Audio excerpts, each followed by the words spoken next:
Elle s'appelle Dominique Lagroux-Sampère, c'est mon invité aujourd'hui. Bonjour Dominique. Bonjour, bonjour à tous. Merci pour votre très beau message, effectivement, que j'ai reçu, que vous avez envoyé au petit matin. Donc désolée, je vous ai empêché de dormir, mais j'espère que c'était pour la bonne cause. D'abord, je ne vous ai pas demandé ça, j'aurais dû le faire avant de faire l'émission.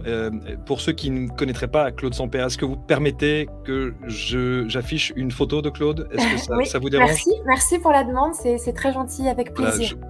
Voilà, je voulais absolument, avant de la diffuser, bien sûr, voilà, ce visage que vous connaissez évidemment sur France Télévisions, France 2, grand reporter, celui qui a obtenu le prix Albert Londres en 97, qui a sans doute couvert tous les plus grands terrains pour l'information, que ça va de l'anniversaire de la reine d'Angleterre aux catastrophes du Japon à Fukushima, le Kosovo, le Koweït, l'Afghanistan, le Cambodge, la Somalie, etc., etc. Grand reporter donc. Est-ce qu'il a su que vous alliez écrire? Pas du tout. C'est intéressant que vous me posiez cette question. Vous êtes le premier à m'avoir posé cette question. Je vous remercie. Et souvent, je pense à ce qu'il dirait, en fait. C'était quelqu'un de très pudique, de très réservé, d'hypersensible, et qui aimait profondément les gens et qui aimait lire, beaucoup lire.